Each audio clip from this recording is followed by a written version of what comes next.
byiza kumwe mwese mwahisemo gukurikirana Vision Mind TV.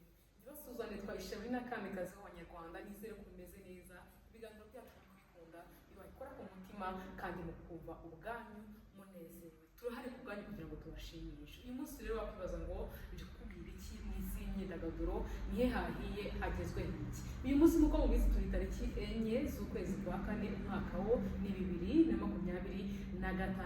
Abantu babibonye cyane ku mbuga nkoranyambaga hakomeje kwibandaho cyane ivugwa ku bukwe, muranyihanganira ni ku bukwe bw'uwitwa Clapton Kibonke. Kibonke ngira ngo muramuzi cyane, yakomeje gushimangira ko urukundo ari urukundo kandi urukundo atari amafaranga. Ibyo akabikora n'umugore we bwite, barukanye bakoranye bahanye imbaraga. Uyu munsi wa none rero bakaba bamaze kwibaruka abana batatu. Uyu rero yasabye anakwa umugore we, ngira ngo yitwa Ntambara, nibyo yego ni hafi aho ngaho. Uyu mugore we rero aturuka mu karere ka Nyagatare, niho atuye, ni naho ari naho wagiye kumufatira irembo cyangwa se kumusaba nibyo. Hanyuma rero ibyamamare byinshi byitabiriye buno bukwe bwa Clapton Kibonke. Ni abantu wabonaga ko babikunze kandi rwose ukabona ko Clapton Kibonke afite abantu nyabantu, ntabwo ari babantu bo mu byiza gusa, ahubwo afite abantu nyabantu mu bihe byose, mu bihe byiza n'ibibi rwose. Clapton Kibonke yashimangiye cyangwa se yagaragaje ko afite abantu mu buryo bugaragara. Hanyuma rero Clapton Kibonke bimwe mu byamamare byatashye ubukwe bwe, ndagira ngo ndaza no gusaba kameramani wenda aze kunyuzamo video cyangwa se video zaranze ubukwe bwa Kibonke bw'uyu muherwe. Akaba noneho n'icyamamare, akaba n'umuhungu cyane ufite IQ iri hejuru, best content creator. Ni ukuri Kibonke navuga ko adomina cyane. Hanyuma rero bamwe mu byamamare bitabiriye buno bukwe harimo uwo bita Junior Giti, harimo Papa Sava, naga ko bambaye amasuti rwose baberewe, harimo Art Joel, harimo ni Muyoboke manager wa The Ben, urabona ko nabo nyine bafitanye ukuntu babanye neza. Ni abantu benshi ba T Brown babyina bose ndakubwiza ukuri ko bitabiriye ubukwe bw'iki cyamamare. Clapton Kibonke rero ikindi kintu navuga ni uko nyine donc ni umuntu w'abantu, ni umuntu w'Abanyarwanda, ni umuntu nyine content creator, ni umuntu nyine uri strong, ni umuntu kandi nyine uzi kuvuga. Donc kwihangira imirimo ni urugero rwiza ku rubyiruko. Ni umuntu avuga rero rwose ko kumusapotinga cyangwa se kumushyigikira byari bikwiye.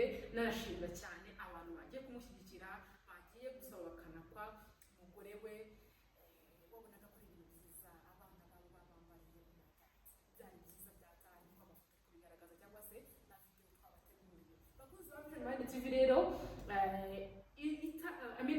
cinema cyangwa se film zongeye gushimangira ko zifitanye umubano udasanzwe utandukanye n'uwo tujya tubona kuri kamera. Hari ukuntu abantu baza kuri kamera bakishima bakanezerwa ari ibyo gutwika gusa, nk'uko nahoze mbona umugabo wa Muyango ni Kimenyi Yves abigarukaho avuga ati mfa kuba nishimye, mfa kuba nezerewe, naho rwose ntabwo nezerewe kugira ngo nege social media ko nezerewe nkanjye, ibyo bindi rwose I don't care. So navuga ko rero sinema nyarwanda yongeye gushimangira ko ifitanye umubano udasanzwe, ifitanye urukundo rudasanzwe, ifite ubumwe, ikorera hamwe, ishyigikirana. Ngira ngo n'ubushimira nayo babwiyeho ubukwe bwa Mikina aga promota, mbabwira ko burya sinema nyarwanda yemeje cyangwa se agaragaje ko ifitanye relationship idasanzwe. Donc abakinnyi ba filme bari close cyane,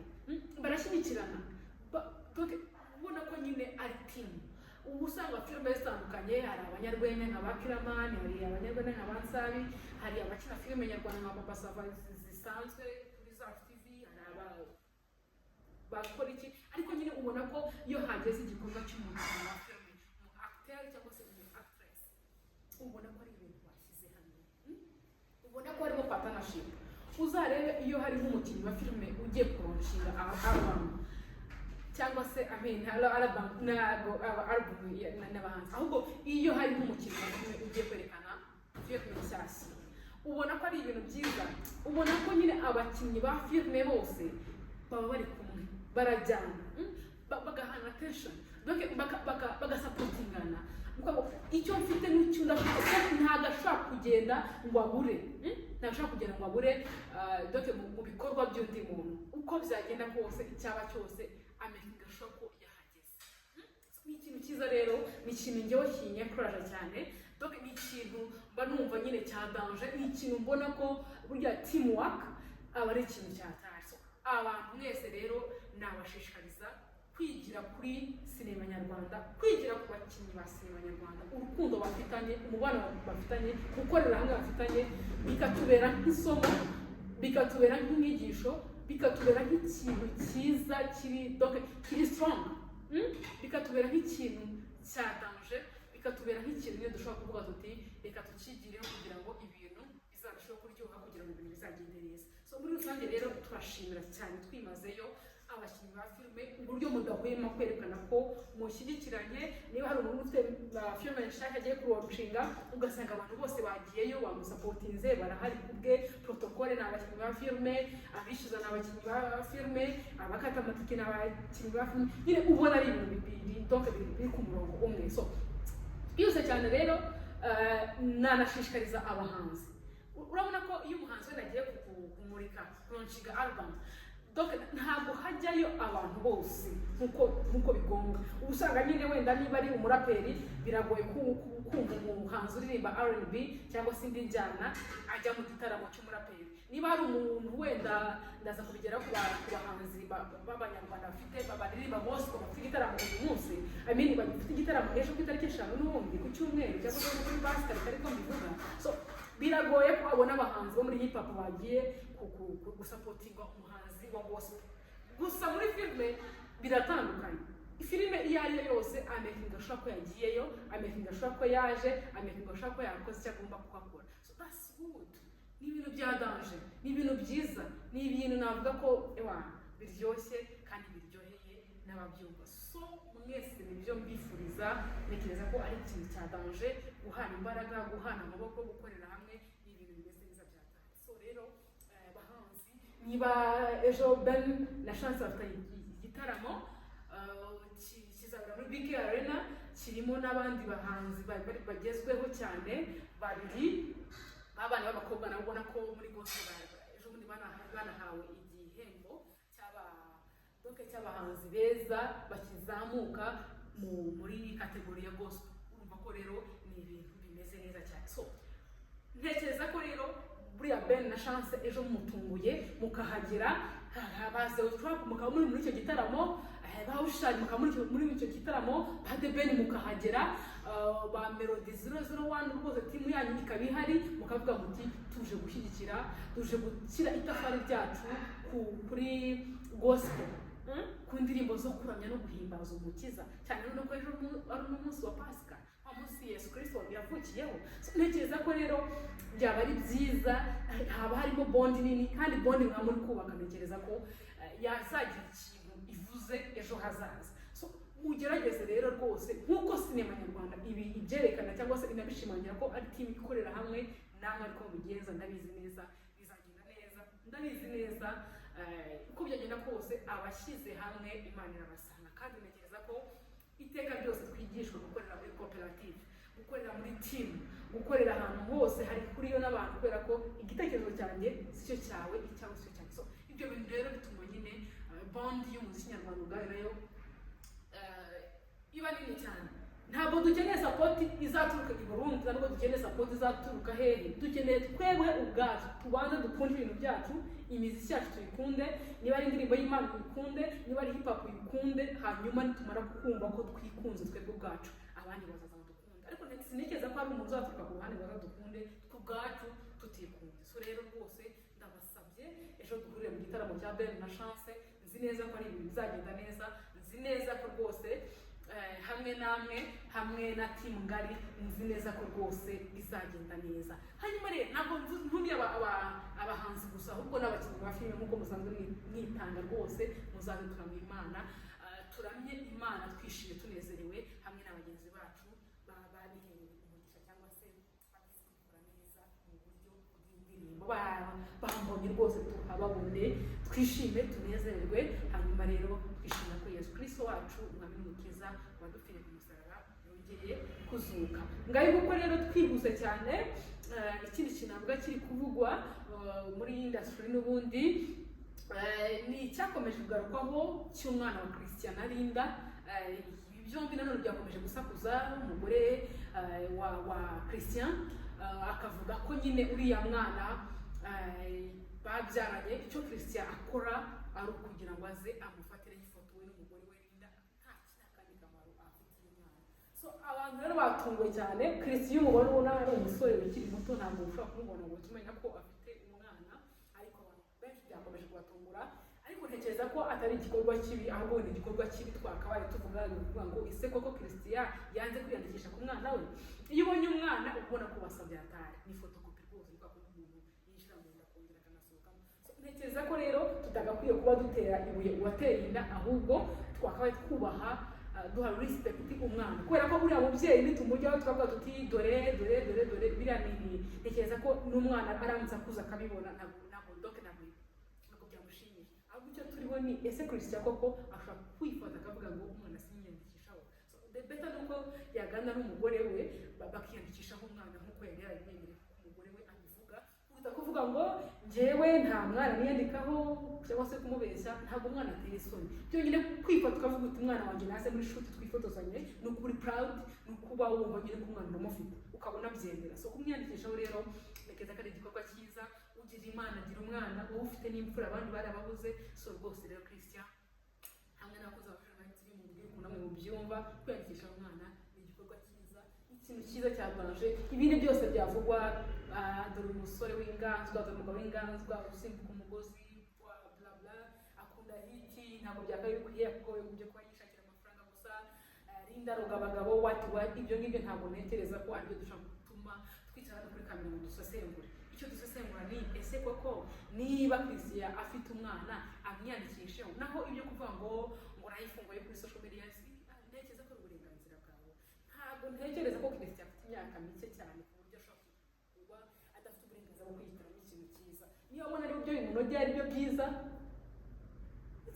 nabikore, ntabyiteho. Ndashaka azagenda muri studio indirimbo ayikore, ibyo ni akazi ke. Wapfa kuba we nyine ari mukuru, ahubwo icyo twakabaye turengera ni wa mwana udashaka kwiyandikishwa. Ahubwo numva ko twakabaye dukora ubuvugizi kugira ngo kigere ku banyarwanda, na Christian nawe umutaginge kimugereho kugira ngo koko yumve inama yo kuba yakwiyandikishaho umwana, kubera ko ugize amahirwe ahinduka umubyeyi. Cyiza cyane rero ikindi kintu kiri kuvugwa muri showbiz nyarwanda cyangwa se amakuru y'imyidagaduro ni cyangwa b'Amavubi bakomeje kwigarurira imitima y'abakobwa mu Rwanda, by'umwihariko hakoreshejwe AI cyangwa se iterambere rigezweho, kwa kundi umuntu ashobora gufata ifoto y'umuntu akamushyiraho. Amafoto akomeje gucacana rero, nahoze mbona n'ifoto ya Naomi rwose ari kumwe n'umwe muri bariya basore, niba ari ntabwo njye mbaza amazina neza, niba ari Mikael simushaka dati amuryamyeho rwose.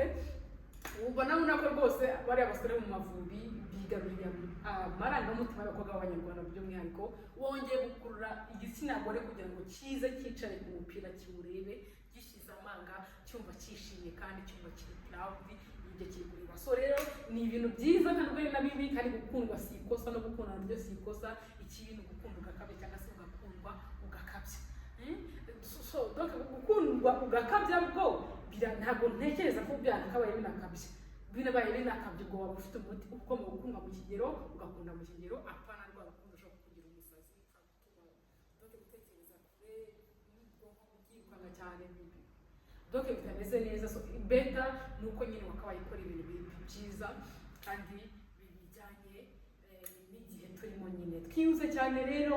Ikindi kintu kiri kuvugwa mu myidagaduro ni uko Abanyarwanda benshi bakomeje gushimangira ko Element agiye rwose kongera kuba yishimye kubera album ye igiye kongera igasohoka ikajya hanze, nubwo ataremeza King James. Rero imyiteguro yarimbanyije nawe y'igitaramo gikomeye gihambaye azakora muri BK Arena hatagize igihinduka, kubera ko nyine azaba yizihiza imyaka irenga 10 amaze mu muziki. Urumva rero ni legend, tuzamushyigikire, tuzamube hafi, bigende neza.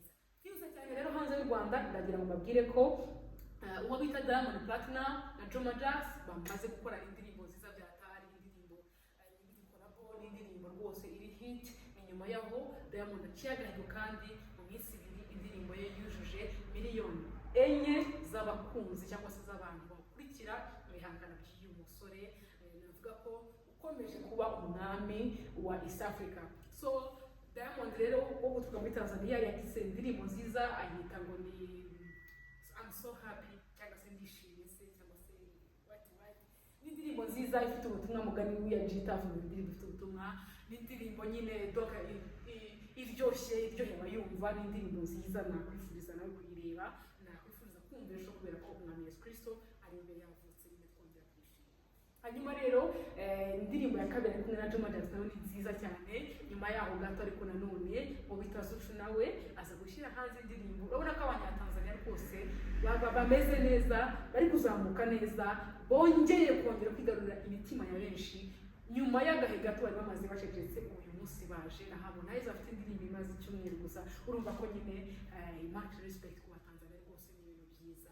Hanyuma rero ntabwo ndi bubure kubabwira ko umuhanzi Bruce Melody nanone afite korabo yahuriwemo n'umugande Payaso hanyuma n'umunyanijeriya ntari kwibuka izina rye neza, ariko n'indirimbo ifite ubutumwa n'indirimbo nziza Bruce Melody yashyize mu gitero cyiza abantu bongera gushimangira ko ijwi ryiza wa Bruce Melody nta muntu barihanganira. Ibyo byongeye kwemezwa bavuga bati wow ibintu ni byiza ibintu ni byatari. Hanyuma tugana ku musozo wa kwese noneho ikindi kintu kiri kuvuga mu myidagaduro ni iki, harabura iki biragenda bite. Ikindi kintu kiri kuvuga mu myidagaduro nuko hari hamaze iminsi ari kuvugwa inkuru ya DC Clement, bavuga bati DC Clement yafunzwe ariko ku munsi w'ejo nibwo yashyize ubutumwa ku rubuga rwa Instagram avuga ati Imana ni Imana, Imana izabura ari Imana.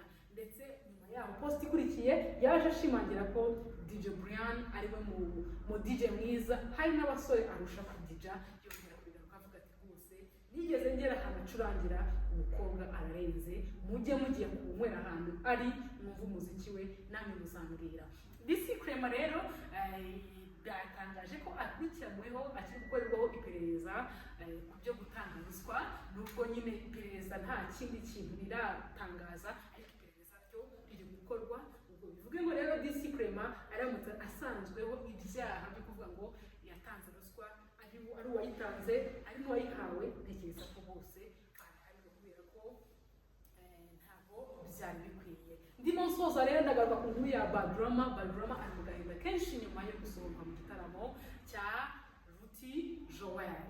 Hanyuma abantu benshi bakomeje kuvuga bati much respect kuri Ruti Joel, wakoze ikintu cya danger. Ni ukuri ubu ngubu ikigarasha ubu ngubu ntabwo ari umunyarwanda, ntabwo ni inyangarwanda, ntabwo yakabaye ari aha abandi bari ngaye. Nguko rero ni ibyo biri kuvuga muri social media cyangwa se mu makuru y'imyidagaduro. Nimunyemere tuzasubira utaha, nimunyemere tuzakomeze bagezeho andi makuru, nimunyemere nkomeze searching cyangwa se nshakisha n'ibindi bigezweho by'umwihariko mu myidagaduro. Bari kumwe nayo Ishira Kamikazi w'Abanyarwanda kuri Vision Mind TV.